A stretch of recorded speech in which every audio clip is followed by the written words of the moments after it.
ശ്രീ ഭാസ്കർ, ഇന്ന് രാവിലെ ഉച്ചയ്ക്ക് 1 മണി വാർത്ത വായിക്കുമ്പോൾ എനിക്ക് വാട്സപ്പിൽ വന്ന മെസ്സേജാണ്. അപ്പോൾ എൻ്റെ നമ്പർ ഇപ്പോൾ എന്താണ് പോരാളി ഷാജിമാരുടെ സഹായം കാരണം നാട്ടിമൊത്തം ഉള്ളത് കാരണം ഭാസ്കർ എനിക്ക് വന്ന ഒരാളുടെ മെസ്സേജാണ്.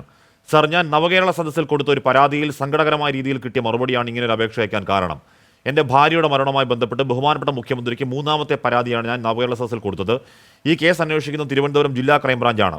യാതൊരു നടപടിയും ഉണ്ടാകാതെ കൃത്യം 30ാം ദിവസമായപ്പോൾ പരിശോധിച്ച് താങ്കൾക്ക് മറുപടി നൽകി തീർപ്പാക്കിയിട്ടുണ്ട് എന്നൊരു മെസ്സേജ് എനിക്ക് വന്നു എന്ന് പറഞ്ഞാൽ നവകേരള സദസ്സിൽ പരാതി കൊടുത്തതിന് 30ാം നാൾ കേട്ടോ.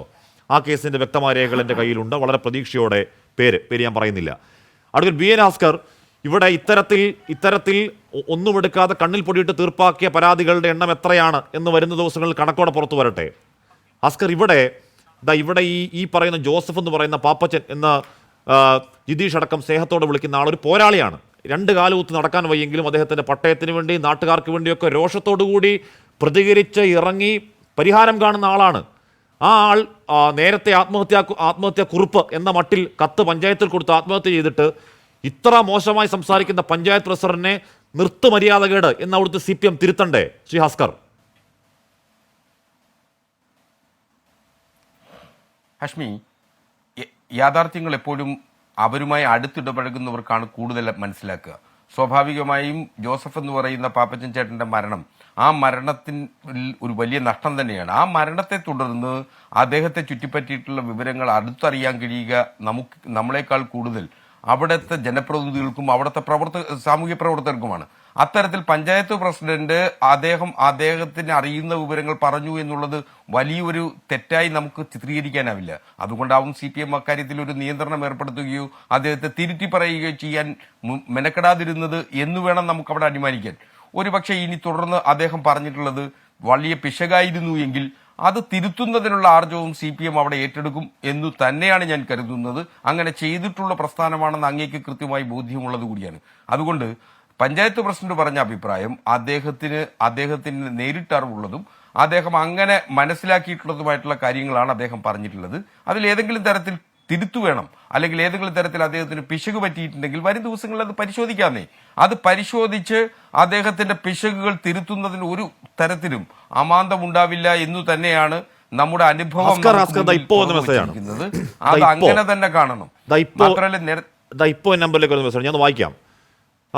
എന്താണ് ബഹുമാനപ്പെട്ട കേരള മുഖ്യമന്ത്രിക്ക് പെരിങ്ങമല ഗ്രാമപഞ്ചായത്ത് ഞാറനീലി വാർഡിൽ ഇന്ന വിലാസിൽ താമസിക്കുന്ന ഇന്ന ആൾ ബോധിപ്പിക്കുന്ന പരാതി. വിഷയം പെൻഷൻ മുടങ്ങിയത് സംബന്ധിച്ച്. സർ, ഞാൻ 80% ശാരീരിക വൈകല്യമുള്ള 60 വയസ്സ് കഴിഞ്ഞ വ്യക്തിയാണ്.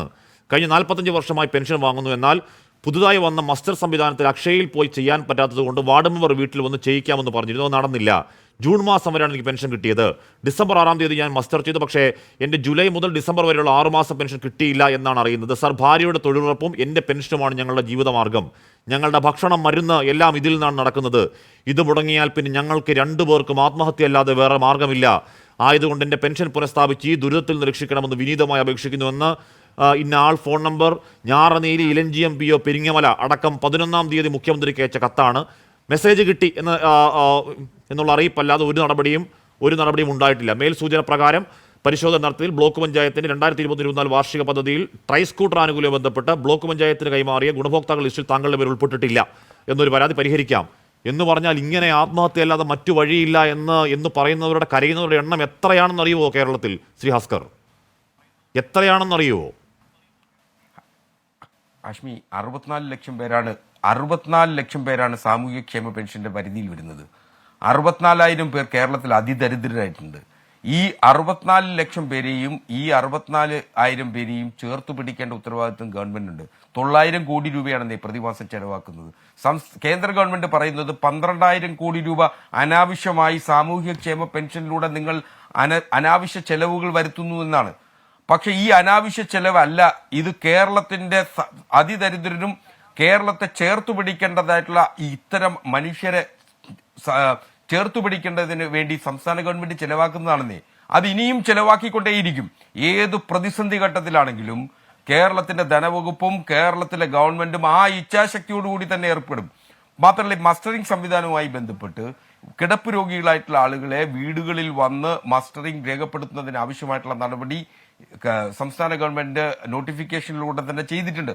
ഒരുപക്ഷെ ആ കാലതാമസം വന്ന സമയങ്ങളിൽ അവർക്ക് പെൻഷൻ ലഭിച്ചിട്ടുണ്ടാവില്ല. ആ പ്രശ്നം കൂടി പരിഹരിക്കുന്നതിന് ആവശ്യമായിട്ടുള്ള നടപടികൾ സംസ്ഥാന ഗവൺമെന്റ് ഏറ്റെടുത്തിട്ടുണ്ട്. അവർക്ക് പോയ കാലത്തെ നഷ്ടപ്പെട്ട മാസങ്ങളിലെ പെൻഷൻ ലഭിക്കുന്നതിനാവശ്യമായിട്ടുള്ള നടപടികൾ എടുത്തിട്ടുണ്ട്. ഇത്തരം പരാതികൾ ഞാനും പലതും കേട്ടിട്ടുണ്ട്. അപ്പൊ ആ പരാതികൾ പരിഹരിക്കുന്നതിനാവശ്യമായിട്ടുള്ള നടപടികളുമായി ഗവൺമെന്റ് മുന്നോട്ട് പോവുകയാണ്. അതിൽ ഒരു സംശയമില്ല, നഷ്ടപ്പെട്ട പെൻഷൻ ലഭിക്കും. എനിക്ക് ഇനിയും മെസ്സേജ് അയക്കുന്ന മനുഷ്യരുണ്ട് കേട്ടോ. എനിക്ക് ഇനിയും വാട്സാപ്പിലേക്ക് സമാനമായ മെസ്സേജ് അയക്കുന്ന മനുഷ്യരുണ്ട്. അപ്പോൾ പാവപ്പെട്ട മനുഷ്യർക്ക് നമ്മുടെ നമ്പറിലേക്ക് നേരിട്ട് മെസ്സേജ് അയക്കാൻ നമ്പർ അത്തരത്തിൽ സുലഭമാക്കിയ പോരാളി ഷാജിക്ക് നന്ദി.